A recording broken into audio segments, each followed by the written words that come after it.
जामा मस्जिद अल शम्स की इस जो पहल की नया एक कदम रखा, पॉजिटिविटी सकारात्मकता लाने के लिए सुप्रीम कोर्ट के डिसीजन को ध्यान में रखते हुए इसी का एग्जाम्पल हमको देने में बहुत आसानी हुई। 250 मस्जिदों ने रास्तों पे नमाज पढ़ना बंद कर नमस्कार, दिया। आप देख रहे हैं सिटी न्यूज़ मुंबई। आज ईद उल फित्र है। ईद की नमाज पहली जमात अल शम्स मस्जिद में हुई और नमाजियों ने जब बाहर निकले तो उनका स्वागत एसीपी शशिकांत भोसले और नया नगर पुलिस स्टेशन के वरिष्ठ पुलिस निरीक्षक जितेंद्र वानकोटी ने किए।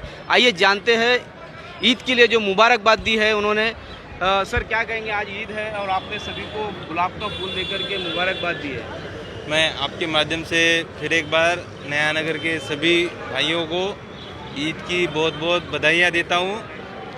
उनको ईद मुबारक हो। ये साथ ही साथ मैं यहाँ के स्थानीय सभी नागरिक, दुकानदार और जनप्रतिनिधि, विशेषतः जामा मस्जिद अल शम्स के जो ट्रस्टी है हमारे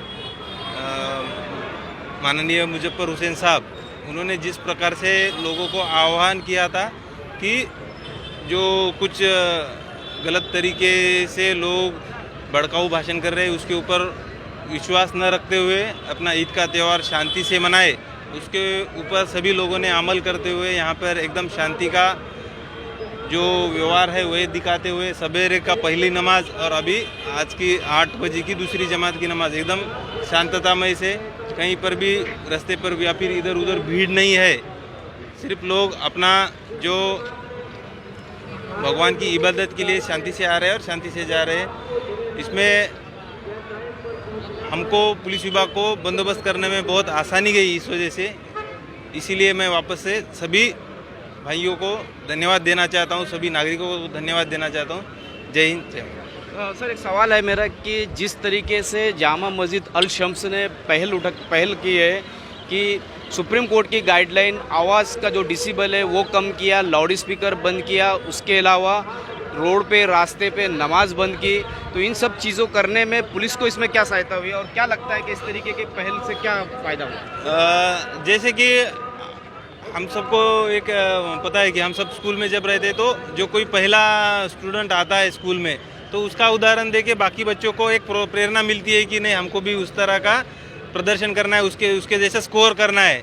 उसी के जैसा जामा मस्जिद अल शम्स की इस जो पहल की नया एक कदम रखा, पॉजिटिविटी सकारात्मकता लाने के लिए सुप्रीम कोर्ट के डिसीजन को ध्यान में रखते हुए इसी का एग्जाम्पल हमको देने में बहुत आसानी हुई दूसरी मस्जिद और मदरसों को। और वहाँ के जो भी ट्रस्टी है, मौलाना है, उन्होंने भी इस बात को और इस वक्त को समझते हुए हमको बहुत ही अच्छा सकारात्मक रिस्पांस दिया। इस वक्त मेरे साथ में नया नगर पुलिस स्टेशन के पुलिस वरिष्ठ निरीक्षक है वो जितेंद्र वानकोटी। और ये जो आप देख रहे हैं यहाँ बैरिकेड्स लगा है, पूरा महीना भर नमाजियों को, रोज़दारों को पुलिस की तरफ से सुविधा मिली और सुविधाओं को उन्हें सामना नहीं करना पड़ा, ट्रैफिक की समस्या नहीं हुई। और इन सारे मामले में अल शम्स मस्जिद ने जिस तरीके से जो कदम उठाया, आवाज़ को, डिसिबल को लेकर के, भीड़ के नियंत्रण को लेकर नया नगर पुलिस स्टेशन में उसमें काफ़ी मदद की। क्या कहेंगे सर कि नमाजियों और मुस्लिम लोगों ने जो नया नगर के है उससे आपको क्या सपोर्ट मिला जिस तरीके के यहाँ के कदम उठाए गए? कोरोना काल के बाद पहली ईद का त्यौहार था। बड़े लोग, काफ़ी बड़ी तादाद में लोग रास्ते पे आने वाले थे। ये मुझे जब एहसास हुआ तभी काफ़ी लोगों से मैंने बात की और ट्रैफिक का नियमन करने के लिए मैंने फिर 28 तारीख से 3 तारीख तक का जो नोटिफिकेशन करवाया और अंदर 3 व्हीलर 4 व्हीलर आने के लिए मैंने मनाही कर दी। उसका फ़ायदा इतना हुआ कि अपने मुस्लिम भाइयों को, बहनों को वहाँ पे परचेस करने के लिए काफ़ी इजी महसूस करनी पड़ी। और इसमें काम करते वक्त सभी लोगों ने मुझे साथ दिया और मुझे इतना सपोर्ट किया कि मुझे और काम करने की इच्छा पैदा होगी। इसके लिए पूरी रात हम लोग जागते थे, लेकिन कभी ऐसा नहीं लगा कि हमें नींद नहीं आई, नींद पूरी नहीं हुई, ऐसा कभी नहीं लगा। आज भी हम लोग पूरी रात सोए नहीं है, लेकिन फिर भी ऐसा बिल्कुल चेहरे पे नहीं लग रहा है कि हम सोए नहीं है। लेकिन इतना सपोर्ट सबसे मिला है और ऐसे सपोर्ट मिलते रहेंगे, सभी मिल के काम करेंगे तो अपन ईजी मुकाम तक पहुँच जाएंगे।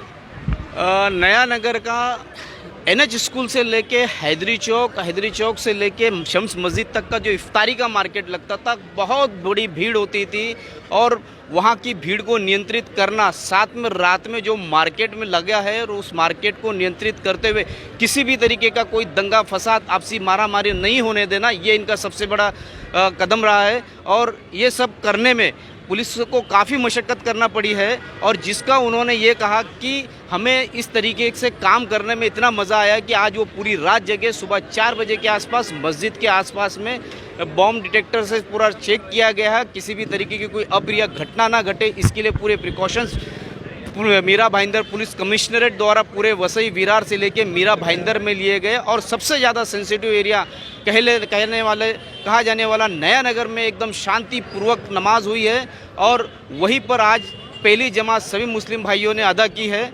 और इस नमाज को और रमज़ान महीने में काम करने की पुलिस ने इच्छा जताई कि उन्हें इस तरीके से काम करने में काफ़ी हद तक का अच्छा लगता है। रात भर जागने के बाद भी उन्हें ऐसा लगता है कि हमें इस तरीके की ड्यूटी अपना फ़र्ज़ और निभाते रहना चाहिए। इस वक्त मैं नया नगर के अल शम्स जामा मस्जिद के पास खड़ा हूँ और ईद उल फित्र की पहली जमात हो चुकी है और इस वक्त मेरे साथ में ट्रस्टी सैयद मुजफ्फर हुसैन है और इन्होंने जिस तरीके से अल शम्स मस्जिद के अंदर जिस तरीके का कारनामा अंजाम दिया है, ये पूरे भारतवर्ष के लिए एक अनोखी मिसाल है। और जिस तरीके के सुप्रीम कोर्ट के गाइडलाइन है दिन और रात को लेकर के डिसिबल वॉल्यूम में होना चाहिए, उसको मेंटेन किया, साथ ही रास्ते पे नमाजें बंद की और एक जमात की बजाय 3 जमात की। और इस संदर्भ में पुलिस प्रशासन ने भी काफ़ी तारीफ की। आइए जानते हैं मुजफ्फर हुसैन से कि उन्होंने इस तरीके का कदम क्यों उठाया और उन्हें क्यों लगता था कि इस तरीके कदम उठाना ज़रूरी है। अस्सलाम वालेकुम, आप सभी को ईद उल फितर की पुरखुलूस मुबारकबाद पेश करता हूँ। जामे मस्जिद अल शम्स मीरा रोड की जानिब से सुप्रीम कोर्ट की जो गाइडलाइंस है डेसिमल पॉइंट्स की नॉइस पोल्यूशन इंडेक्स को लेकर के उसे मेंटेन किया जा रहा है और साथ ही में लोगों से गुजारिश की गई थी कि रास्तों पे, सड़कों पे, गटरों पे नमाज ना पढ़े। तो पिछले 2 महीनों से जुमे की भी 2 जमातें कर दी गई और ईद उल फितर की भी 3 जमातें कर दी गई। एक जमात अभी हो चुकी है, दूसरी जमात अभी चल रही है, तीसरी जमात अभी 8:45 बजे के करीब होगी। इससे आवाम को भी फ़ायदा हुआ है, नमाजियों को भी फ़ायदा हुआ है और लोग ईद जो है बड़ी ही खुशी से मना रहे हैं। रमज़ान का महीना गया है, लोगों की इबादत अल्लाह ताला कबूल फरमाए, सदका ज़कात फ़ितरा कबूल फरमाए। लेकिन जिस तरीके की जो पहल की उसके बारे में आपने नहीं बताया। ऐसा है कि रास्तों पे और गटरों पे नमाज़ पढ़ना, गलीज़ रास्तों पे नमाज़ पढ़ने से भी इबादत पूरी नहीं होती है क्योंकि वहाँ पर तमाम गलीज़ चीज़ें होती है, गंदी चीज़ें पड़ी होती है, गटर होती है, गटर के ऊपर हम नमाज़ पढ़ते हैं, अल्लाह ताला के सामने अपना सर सिजदा करते हैं और वहाँ पे गंदगी अगर है तो वो सही नहीं है। तो मस्जिदों के अंदर जमातें बढ़ा देनी चाहिए। शहरों के अंदर ये परेशानी होती है, जगह की कमतरता होती है, मगर उसका रास्ता भी ये है कि आप जमातें बढ़ा दीजिए। जमातें बढ़ाने से लोगों को भी आसानी होती है। हाँ, ये है कि महीना 2-3 महीना जैसे लोगों को पता लगता है तब तक थोड़ी परेशानी होती है।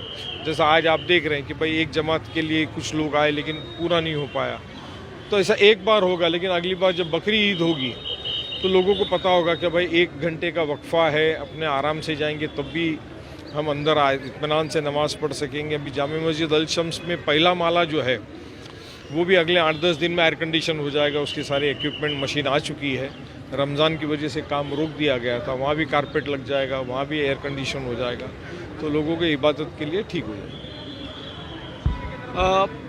प्रशासन, पुलिस प्रशासन हो चाहे नगर पालिका हो, उनका इस पहल पर आपके लिए क्या रवैया था?